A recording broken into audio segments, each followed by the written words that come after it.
Hey guys, welcome back to another edition of the Between the Numbers podcast. We're into week 5. It's Thursday. There's a Thursday night game tonight. What is it Thursday night? It's the Cardinals playing the 49ers. Obviously week 4 was over, and over the weekend we went down to London to check out the first of the international series. The first game, which was the Indianapolis Colts playing the Jacksonville Jaguars. And I was just thinking about this. It's a pretty good game if you're going to watch it for the first time, if you ever watched it. I know there was a couple of people I was sitting down with on the train who they'd never seen it before. They were going for their first time.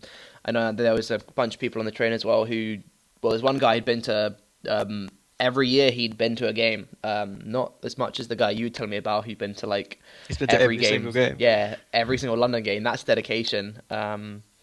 But yeah, what did you think about the game? I thought it was a good one. I mean, it was just because the score was close in the end, as you were saying before the podcast, really. I thought the entire experience, I really, really enjoyed it. I thought it was a really good atmosphere in the stadium. I think the whole NFL UK and NFL International, I thought they put on a really good show.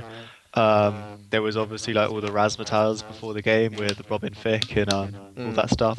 We didn't actually get a chance to fully enjoy the tailgate party, but I did go to the kind of street party they had on Regent Street on Saturday, and that was really good fun.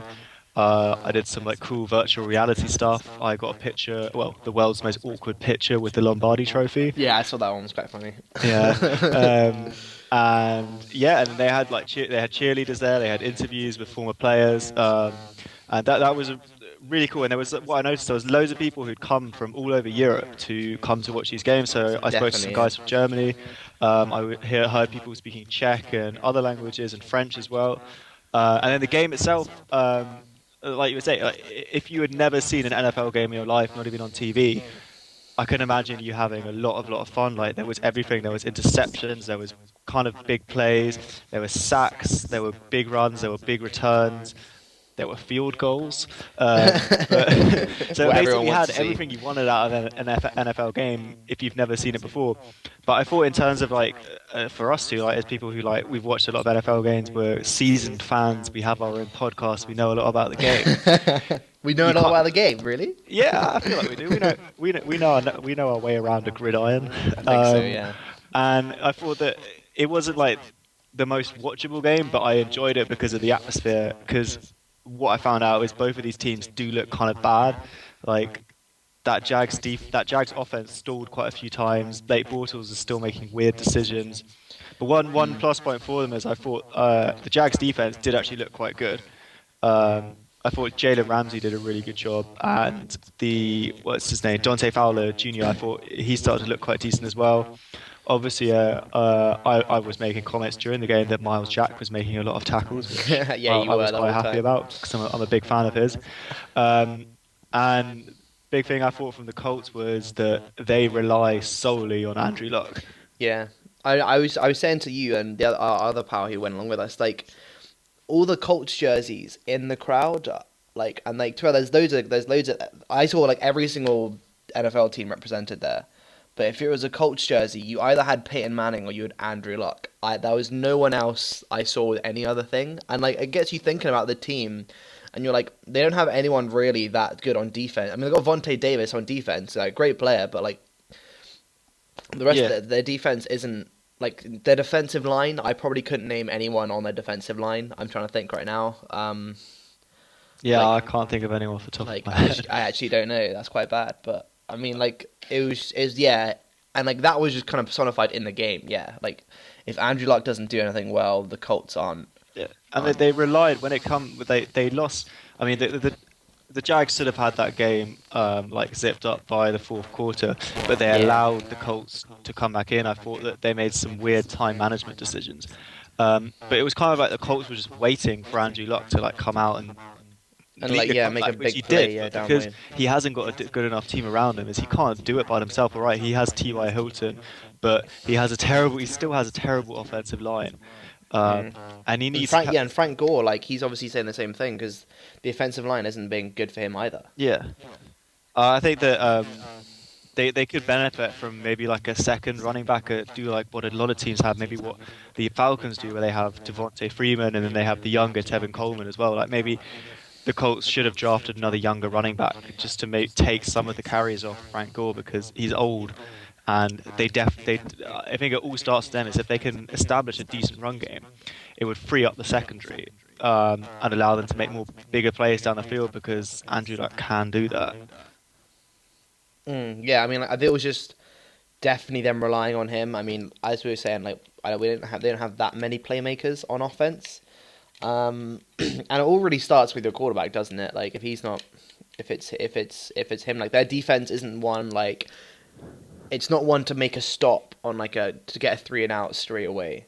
Yeah, I don't think it is, and it's you just can't like imagine them they'll have a long suffocating an drive. offense. Yeah, exactly. And like I thought that the rushing attack for both sides was pretty average. It was more the passing. Well, obviously the passing yards and the highlights were coming through to it, but yeah, run game was what it's very important, especially in the today's NFL, where if you establish a run game, if you can run the game over opposing team's defense, you probably run the time clock. You can have clock management and everything. So I think that was just lacking from both sides. But anyway, this is this is one of your games that you're going to talk about, isn't it? Yeah, but I feel like we've talked about it a lot. Yeah, I mean we can skip it. I mean, I was just going to say for me, the highlight of their game was that the Allen Hurns touchdown.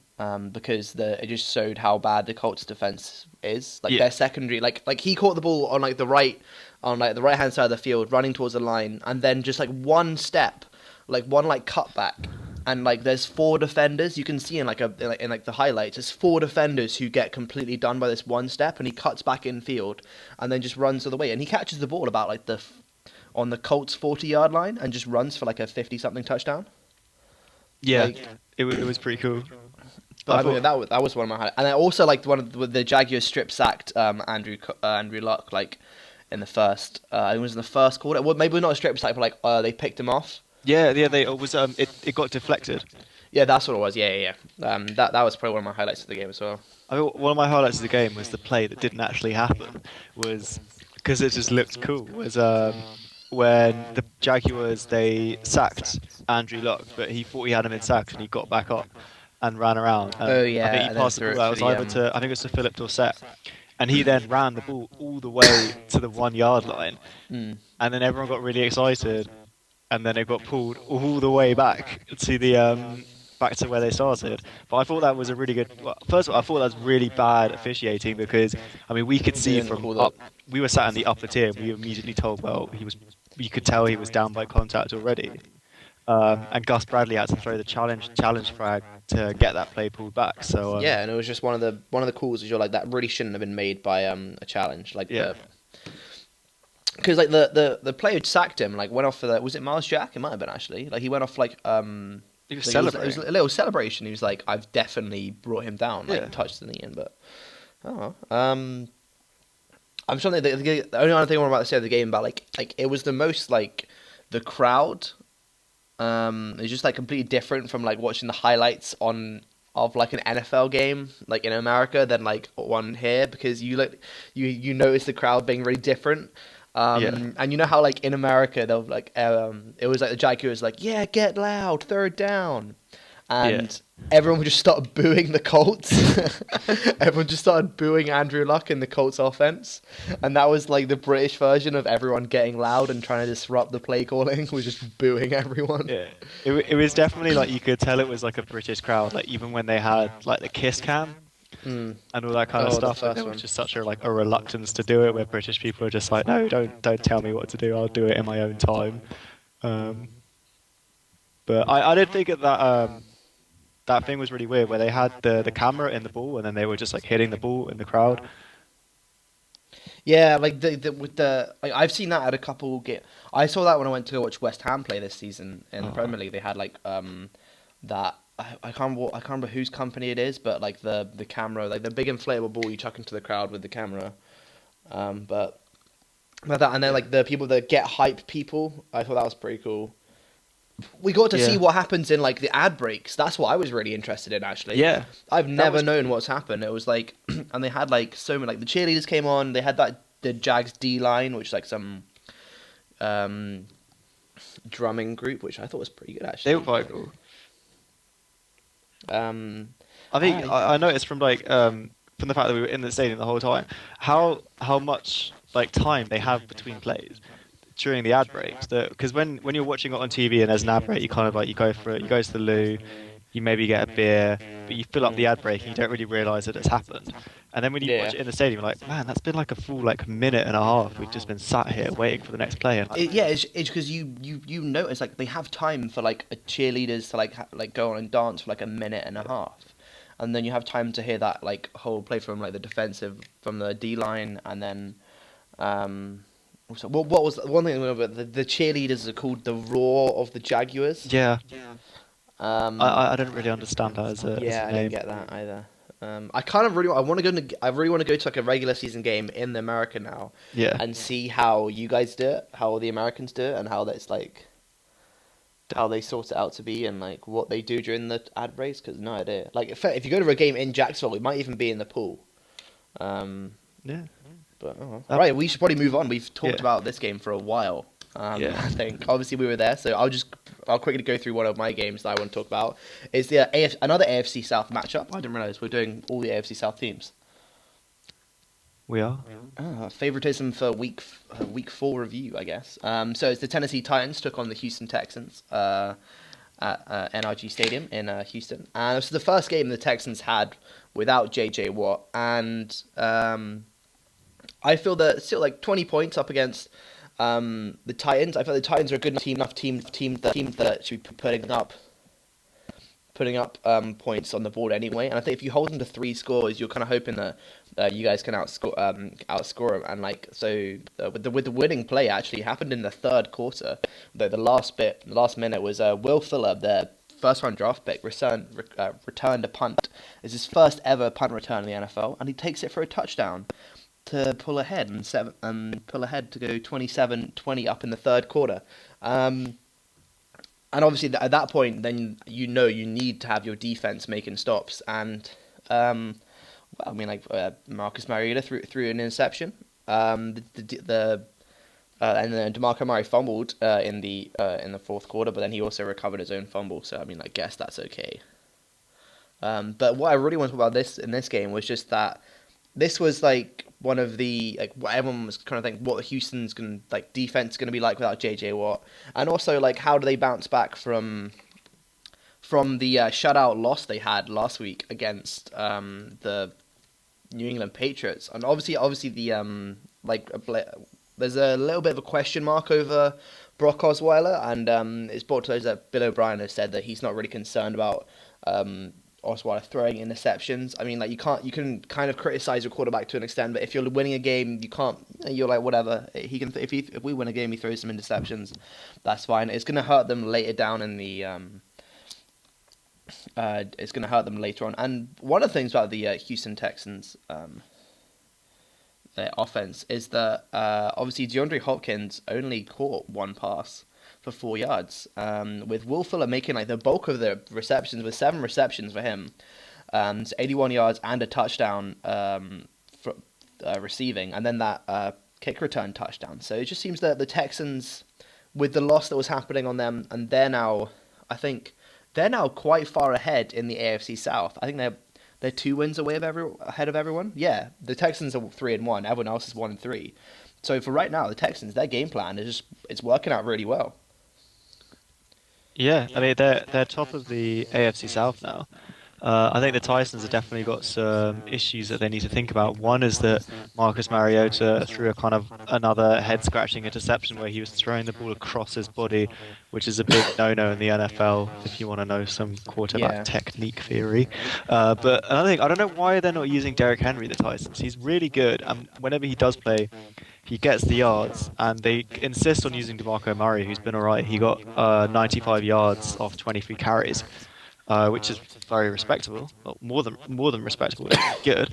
But they could be even more dangerous if they brought in Derrick Henry as well, and I think they should allow Mariota to run more as well. But that's what you get when you have Mike Mularkey as your head coach.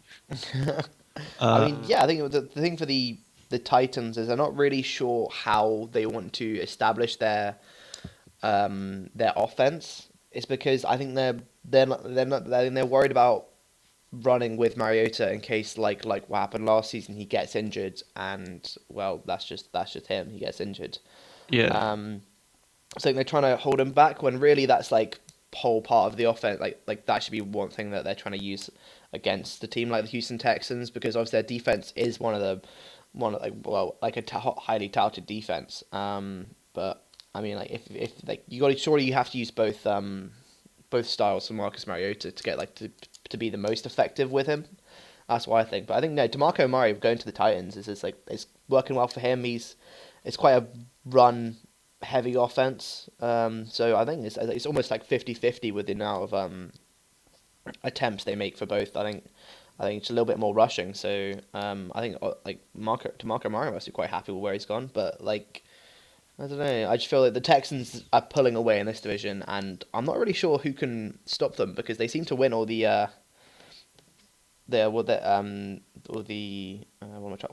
divisional games. Granted, they've only had this one matchup against the Titans, but even without JJ Watt, they seem to be pulling ahead. I think they'll win for now, but I think that all of these teams in this divisions will have like stretches where they'll lose a couple games against better teams in the conference.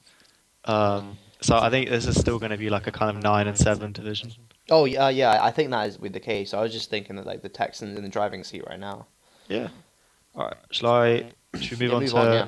All right. I'm going to talk about the Los Angeles Rams at the Arizona Cardinals. I'm going to say the LA Rams are currently top of the NFC West. Are they actually? They are on top of the NFC West. They are 3-1. Because they've won 2 divisional games. Well, yeah. So they beat the Arizona Cardinals 17 points to 13. Well, I mean, the Cardinals are having a pretty terrible start to the season, so it wasn't too surprising. But I mean, the Rams are playing really well, especially Case Keenum. He is going for it. He played after that first game, yeah. Yeah, I mean, he had 266 yards, 2 interceptions. He did get sacked twice. He had a quarterback rating of 111.2, so that's a pretty decent quarterback rating. But you could tell that he really wants to keep the starting job for as long as possible. He was trying to run as well. He had one really good. I felt really bad for him. He had one really good running play where he made about 20 to 30 yards off the play. But then he got pulled back because of a holding call further down the field, which was really sad for him because it was such a good run. But one issue is Todd Gurley still can't run the ball. He had 33 yards on 19 carries, but he did have 49 receiving yards as well. So they're trying to integrate as much as possible into the game. But yeah, I mean, we've kind of all just forgotten that Jared Goff was a thing. I mean, he's just sitting on the sideline watching the Rams win games, and that defense is really coming up big this season. I think that they're starting to kind of like peak in a way, because before this season they were quite a young defense, and I think they've finally got to a point where they've really merged together as a defense. And I mean, Aaron Donald is playing out of his skin at the moment. He had 1.5 sacks on the day. He's one of the leaders. I mean, him and Von Miller and probably even Carson Wentz and guys like that, they're probably in the driving seat at the quarter point of the season, in the driving seat to get MVP. But yeah, they seem to have really got over that hump of that terrible first week, and it's the first time that I'm actually like, even though the Rams are still a tough watch, like when after like the games are finished and I watch the games through like the condensed thing on Game Pass, the Rams are one of the teams I turn to now that I'm like, well, they're an interesting team to watch. But I think there's still, I still don't think they're going to hold out for the season. I think the Cardinals, if they lose to the 49ers on Thursday, you press the panic button and you start to reevaluate your position. I think the problem is that their receivers downfield are struggling to get open. And I think that's something that the Rams spotted. And Carson Palmer, if you take that away from him, he's not very good at like chipping away with short throws. I mean, that offense is about big throws down the field, and they've taken that away from them. And I mean, Palmer's not even starting on Thursday. They've got Drew Stanton. Exactly, yeah. So real tough times for the Cardinals, a team that a lot of people were tipping to go to the Super Bowl. Yeah, I feel like the Cardinals I think it will be an issue for them. Obviously, they're playing the 49ers, who Are one of the teams who have like conceded the most. For let me see that I mean they've already conceded over 107 points, with putting up 90. So it's going to be like a interesting game with like the Cardinals. They either win by blowout wins, or they just or they'll lose like a close game. And for the Cardinals, like they need to be grinding out these results earlier on in the season for them to make any headway if they want to make to the playoffs. And I think for 1-3, like it's obviously teams come back from 1-3. I'm hoping the Panthers do. But it's like if they carry on in this way, so if they pick up another divisional loss, like you said they would, like they said they might do today, it could be time to press the panic button. Yeah, definitely. I have to agree with you on that case. But for the Rams, I don't know, because their games never excite me. Like I never look for the Rams for like a big offensive play. Their defense is good. I'll give you that. Their defense is exciting. But I don't know. I'm very interested to see how it turns out tonight, because if the Cardinals go 1-4, could be quite an issue for them later on in the season. Yeah, I mean, it could put them out of the race early if the Seahawks keep playing well as well.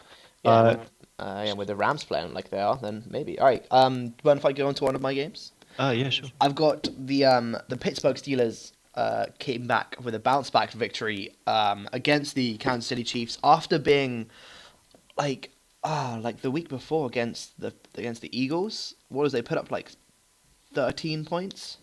This is hear me. Let me go. The 3 points. Sorry, not even 13. So obviously this is quite a big game in the AFC playoff push, because both these teams are going to be expecting to make the playoffs, and it seems like Pittsburgh's now back where it is and how it should be with like that passing offense. So let's get big shout out to Ben Roethlisberger. 5 touchdowns, no interceptions, 300 yards. 300 yards off 22 passes, like completions. So huge going on like in like pass after catch and everything. It seems like the Antonio Brown's back. Le'Veon Bell was back in this game. He took 18 carries for 144 yards. Looks like the dependable Steelers that we know and like to see, because they always have like very good highlight plays for everyone to watch. Really, I mean, I think it's just what the Steelers really needed. They need to like show that they can outscore teams by a blowout. Really, the Chiefs' defense, probably one of the better ones in the AFC. Didn't look like it was a NFL defense, that one. It's just like Roethlisberger is spreading the ball around as well. It's not just Antonio Brown. I mean, Sammy Coates got the most receptions with 6 receptions for 79 yards. Antonio Brown getting 2 touchdowns off his 4 though. But Roethlisberger here, he hit 9 different targets on the day. The Steelers' passing offense is just really good. And they can spread the ball around with their rushing offense. Like Ben Roethlisberger even went for a run. Big Ben going for a little stroll down the field. I mean, like it was minus 1 yard, so like obviously it wasn't that great a run. But you know, that's what it was. And like the defense of the Steelers, which is what people seem to question them, holding the Chiefs to 14 points, I think Stunt is doing really well. It's not like Alex Smith had a bad day. He went 287 yards, 2 touchdowns in the air, and that 1 interception. I think Chiefs' running game isn't just getting up to scratch, which is what they usually depend on. It was definitely the case at the running game, and also what the key was that the Steelers did a really good job of keeping Alex Smith in the pocket. And he's the kind of guy that he's not going to. He needs that kind of dual threat. He needs to be able to run as well. He can't just win by throwing the ball. And I thought they did a really good job of taking that aspect of his game away. I think that was just the issue that the Chiefs had. Because usually, I mean, like like Alex Smith had spread the ball around a lot, but like Travis Kelce hasn't pushed on to what I think he's not been that dependable for Alex Smith right now. I think he was one of the targets that in like pressure situations, you find Travis Kelce. It's a big target, one of those tight end mismatches, and I don't think he's getting enough targets really. I also think this is like all teams kind of have that one day where they just fall apart and they look pretty bad. The Steelers had it against the Eagles, and I think this is the Chiefs. This is their one bad day at the office. And to be honest, if you're a Chiefs fan, you're losing to the Steelers. I mean, people had the Steelers going to the Super Bowl, so. Yeah. I mean, it's not an embarrassment for the Chiefs. I mean, they'll pick themselves up and keep going and win, hopefully win next week. But definitely one they're going to forget in a hurry. Yeah, I agree with you. I mean, like they're still in the in the Chiefs, like they're 2-2. I mean, they're gonna have a bit of an issue maybe getting to the playoffs because of how good the Broncos have been, but nothing to panic for the Kansas City Chiefs yet. Yeah. I should move on to your next game. Sure. This is my final game of the week. Oh yeah. It's the Oakland Raiders at the Baltimore Ravens. The Raiders won 28-27. The Raiders have now gone 3-1, and the Raiders have gone 3-1, and the Ravens are also 3-1 now. And it's the first time for about over 20 years that the Raiders have won three road games in a row. Which is pretty important if they want to be a team that challenges to go to the playoffs because they're winning on the road. Yeah, I mean, it was definitely a big game for them to win as well. Like I think it's a AFC wildcard rival. And I mean, it's crucial for them because if it goes down to the wire, they now have that crucial head-to-head victory against the Ravens. Mm-hmm. And it put on show everything that's good about this Raiders team. Derek Carr has gone from strength to strength. He didn't turn the ball over a single time. He looks really good in the pocket. He's also become really elusive in the pocket. He's so hard to sack. A bit like Aaron Rodgers done. Like he's really quick on his feet, and he moves around, and he's difficult to get onto. And that combination of Michael Crabtree and Amari Cooper at wide receiver is pretty unstoppable. They've been pretty decent. And there's also, I thought, last week as well, and this week again, the defense has started to play well, and they've started to come up big. And they took a while to get going. They had that really terrible first game against the Saints that they still won, but no thanks to the defense. And then they lost in week 2. But now the defense has really woken up, and I mean, Khalil Mack has still yet to build on what he did last season, where he had a hell of a lot of sacks. But guys like Bruce Irvin, Sean Smith had a really good game. I was really impressed with Reggie Nelson. He had the crucial stop on 4th down to win in the game, and Malcolm Smith as well. So they're looking like a really complete team. I'd say the only issue is that I want to see, we've seen Derek Carr play well. We saw it last season. I just want to see some more consistency from him before I really start jumping on the Raiders bandwagon. But yeah, I think they're a team that if you want a bandwagon to jump on, give it maybe 2 more weeks, and then you can jump away.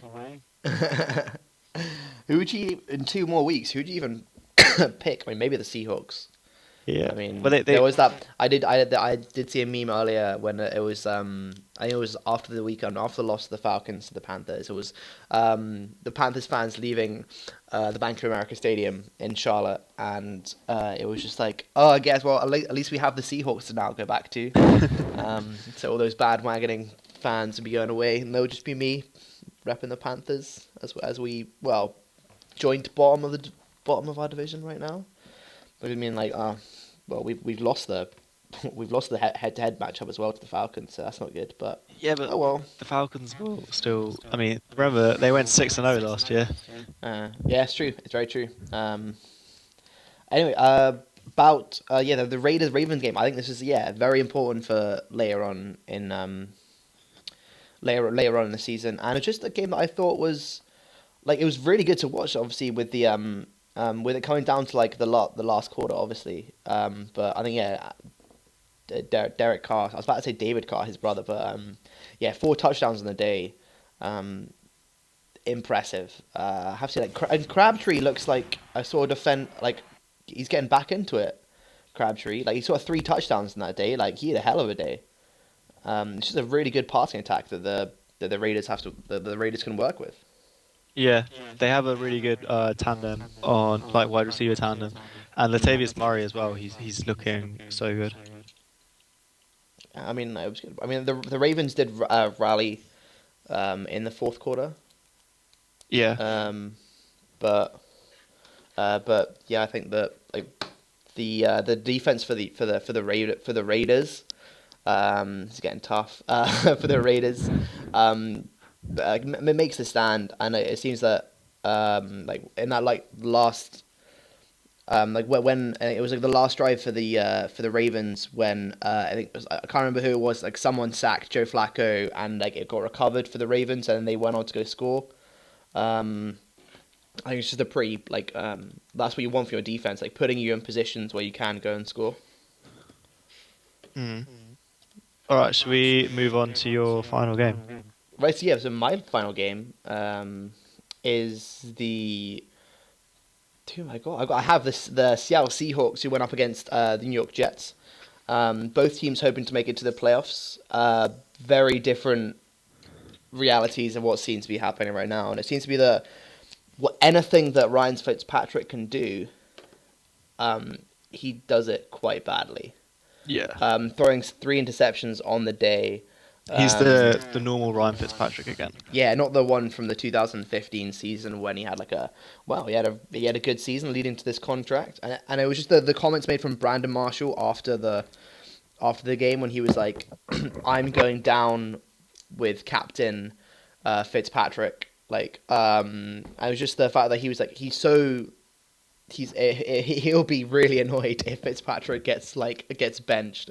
Like Marshall would not be happy at all. I feel that maybe the rest of the receiving core might feel the same, although I think he's definitely like well loved in that team, and the players really like him. And it's not like he's unpopular, but he's just not playing very well. and I think it's just that I mean for the Seahawks right now it's just like it's a good road win to have over the Jets. Obviously, one pushing back for playoff contention later on this season. The Seahawks make a very good start. I think maybe it's a little bit under the radar because they lost the Rams, but I think like Jimmy Graham came back, but then he had 6 catches for 113 yards, and he had a pretty good one-handed catch in the game. I can't remember when it was, but it was like he seems to be what they hoped he was going to come in to be. When they traded for him like 2 seasons ago. Because I remember thinking when they made that trade, I was like, because he'd been like Drew Brees' like, he was like an MVP candidate, and Drew Brees just hit him every single time. And it was always the Saints to Jimmy Graham. No one could stop it. And when the Seahawks went to the Super Bowl and won it, and then like traded for Jimmy Graham, I was like, wow, this offense got even better. And it seems to be evolving into what everyone hoped it to be. Because Jimmy Graham is working well with Russell Wilson right now. Yeah, I mean, he's finally like clicking. I mean, he started to click in the offense when they started to give the ball more to Russell Wilson and let it throw him more towards like halfway through last season. But then he got injured, but he started to get back into that groove again. I think also like just quickly on the Jets, I think one of the real issues for the Jets this week again is just the ease at which the Seahawks were able to win, and they were just so obviously a lot better than the Jets, and I think it might be a sign that the Jets won't be challenging for a playoff position this season. Yeah, I don't think it's happening for the Jets, especially with how well the Patriots have done. I mean, I remember talking to you about before the podcast, like if it was 3-1 and you're going into week 4, Tom Brady's back, you would take that at the start of the season. You'd take 2-2, wouldn't you? Like, I would have taken 2-2 immediately. 3-1 is, I mean, I don't even care that we lost 16-0 to the Bill. Like Rex Ryan can have his day. He can be happy, but at the end of the season, we'll be the team in the postseason, and the Bills, I still don't think they're going to the postseason, so I don't care. Interesting. Yeah. Anyway, should we get on to our predictions for this week coming up? We were pretty mixed last week. I went 8-7, and you went 10-5. Ooh, 10-5. That's good. Yeah, doing pretty well. Very excited for that. We will have all of the predictions together at some point, just due to technical issues. Yeah, we can see where we're all like. In week 8, we can see how we're doing on the season and be like, I think if I'm above 500, I'll be happy. But I honestly don't know. Right. Anyway, the Thursday night game this week we've already talked about. No Carson Palmer for the Arizona Cardinals, who traveled to the Bay Area to play the San Francisco 49ers. even though they don't have Carson Palmer and they're 1-3, this is a crunch game. It's a divisional matchup, which I don't think the Cardinals can afford to lose. But they don't have Carson Palmer, so last time they played without Carson Palmer, it was when what I remember was it was the wild card weekend when the Panthers played the Cardinals, and there was no Carson Palmer, and Drew Stanton was pretty terrible. He even went down injured. They had to play at third string quarterback, and I don't have trust in them without Carson Palmer, so I actually may have to pick the 49ers. Even though they are terrible. I'm actually going to stick. I'm actually going to stick with the Cardinals because I think this is a big crunch game for them, and it's like a big divisional matchup. And I think this roster and the coach staff, they have that mentality, they have that ability to get through this kind of game. And I think they'll find some kind of way of winning just to keep that season slightly on track. Yeah, I mean, it would make a lot of sense to me, but I think I see the 49ers coming out with the win for this one. I think that'd be a nice little upset. Plus the 49ers, I think it would definitely call what Bruce Arians is doing there under question, because if they start off 1-4 with 2 divisional games they've played, both being losses, it's not looking good for them. Anyway, let's move on to the next game. So, Patriots at the Cleveland Browns. Tom Brady is back. How many points do you think he's going to put up against his Cleveland Browns team? Oh, like a million. I mean, I'm pretty sure we can both say Patriots for this game. Yeah. Yep. Even if Tom Brady doesn't start, which there's been rumors that he might not be fit enough, I still think that's bullshit. He is going to start and he is going to tear the Bears. He's going to tear the Browns apart. I was going to say something else, but I'm not going to say it. All right, okay. That was pretty easy. Eagles at Lions. I'm sticking with the Eagles this one. The Lions, well, last week they lost to the Bears. The Bears are terrible. The Lions are terrible. I got the Eagles still going undefeated, going to 4-0. Yeah, I'm going to go for the Eagles as well. I like the Lions are too inconsistent for me. Oh yeah, I mean I think that's literally the reason I'm going for it as well. Plus, Carson Wentz hasn't thrown an interception. Neither's Dak Prescott yet. So looking at it, wow, this is actually a really bad game coming up. The Bears at the Colts. Damn, that's like a terrible game. Two 1-3 teams here. The Bears at the only reason because they're at the Colts. I think that the Colts are going to pick up the win here. Yeah. The Bears don't have Jay Cutler. Brian Hoyer will probably be starting, so I'm gonna have to go for the Colts. I think I'm gonna go for the Bears just to shake it up. Just to shake it up. All right. Okay. Moving on. Titans at Dolphins. Now, this is the one of the Dolphins need to get to their 7-9 AFC standing like they do every time. But they're 1-3 right now, so they need to kind of get a move on. So I'm gonna have to pick the Dolphins in this one over the Tennessee Titans. I think the Titans will win. I watched the Dolphins on Thursday Night Football, and they just looked so uninspiring. It looked like a new low for them, and I can't see them doing it. And Titans might be able to do it. So yeah. I just think with the Dolphins sorry, that was terrible. That was like Dolphins and defense. Well, I was trying to say the Dolphins. Wow, the Dolphins' defensive line should be enough to stop DeMarco Murray. With Ndamukong Suh, Cameron Wake, Mario Williams, they should be doing better than what they have been, and I've got faith in them for this one. So I'm gonna have the Dolphins to pick it up at home. Right, Redskins at Ravens. This is a close game. I expect this to be like a one-score game, really, with Kirk Cousins and Joe Flacco both trying to kind of kickstart, the kickstart their season. I think here, I know the Ravens are 3-1 right now. Just the close loss to the Raiders last week. So I'm gonna have to pick up the Ravens here. I think I expect them to move to 4-0, but I think the Redskins 2-3 in that surprisingly good NFC East division right now. Yeah, I mean, there's a lot a lot of good football's been played in that division. Teams are looking quite good. I'm going to go with the Ravens as well. I was really high on the Redskins in the off season, Hmm. but I'm less high on them now. They've been quite disappointing to watch in the last couple of weeks. Um, but yeah, the Ravens. I mean, they may have lost, but they still looked all right, and I think they've got enough to win. Yeah, true, true. Right, a battle of two really good defenses here.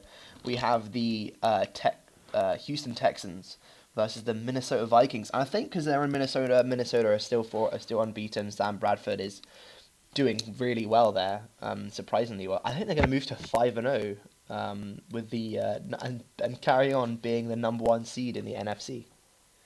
Yeah, yeah, I agree with you. I think like the Texans, yeah, they got a win against an okay Titans team without JJ Watt, but they're going into this game against a good team without JJ Watt, and I think it's going to be a different story. And I think the Vikings are going to win, and they're going to keep going. And it's at the Viking Stadium, so we get another chance to look at their really cool stadium again. Okay, yeah, I mean, like, I think we're right there. Like the Jets are playing the Steelers. Ryan Fitzpatrick isn't good right now, and the Steelers just had a blowout win against the Chiefs According last to week. logic, So this should be like a 60-point win, seeing as the Chiefs beat the Jets by like 30 points, and the Steelers beat the Chiefs by like 30 points. So they're going to win by like 60 points. well, they should do, but like trust the Jets to win this game. But you know, I'll pick the Steelers. They're at home, so I think that rounds off my picks for the morning games. I think. Who have you got? You surely go for the Steelers as well. Yeah, yeah. Yeah. Okay. Cool. Right. Moving on. Falcons at Broncos. Now, for many people, this could be the game of the week. This is the 3-1 Falcons going up against the 4-0 Denver Broncos. Julio Jones just came off a huge, that 300-yard week against the Panthers, but you know, we don't care. Um, but the Broncos secondary is possibly the best in the game, although so is Julio Jones. He's probably the best wide receiver right now. He's probably like on got the most yards, definitely. But I think I'm gonna have to go with the Broncos right now.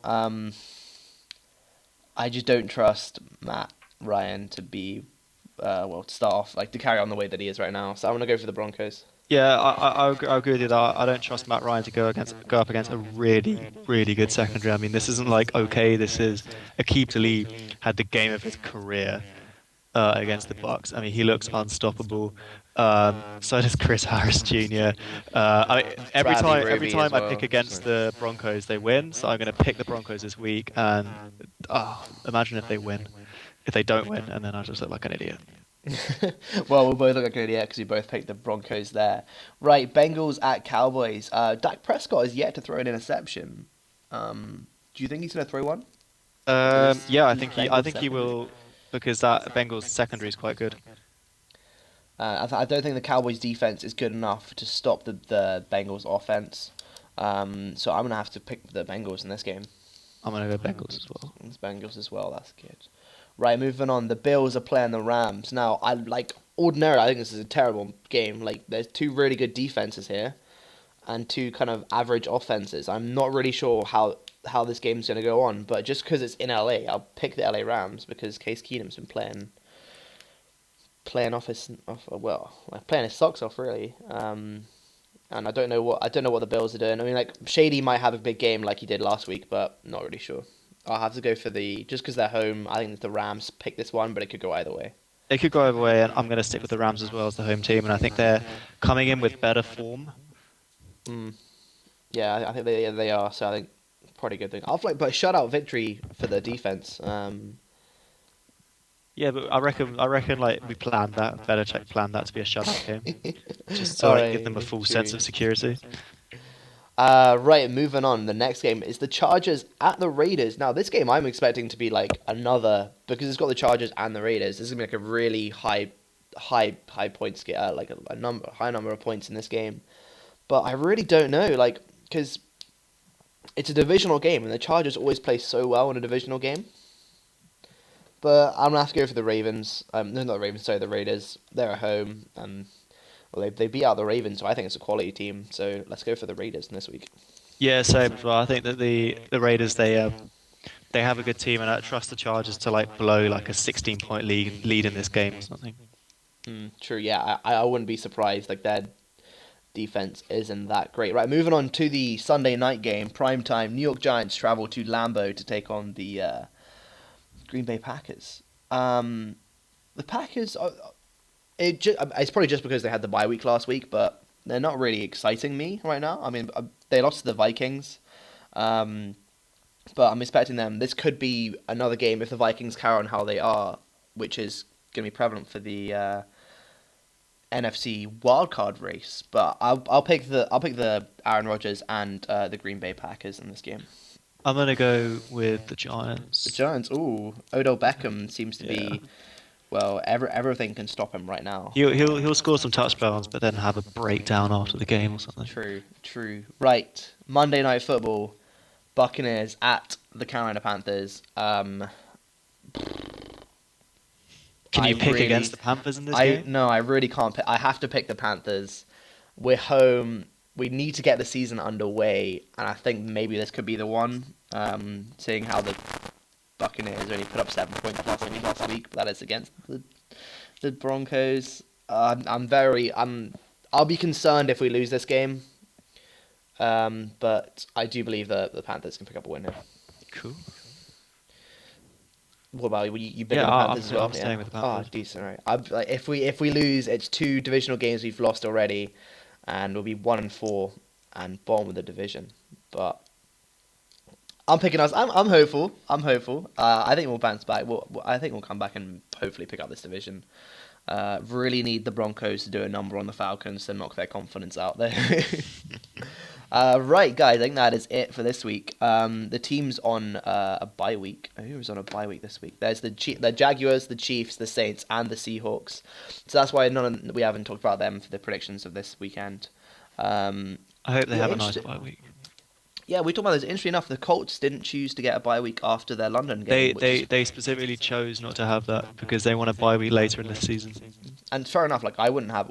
Imagine being the Packers or the Eagles last week, having a bye week 3 games into the season. That's just not what you want. Especially the Eagles as well after they're like on such a good run. Yeah. Oh, actually, does that make me change my prediction? Who are the Eagles playing? Nah, they're gonna be the Lions. All right, guys. I think we'll wrap it up for this week.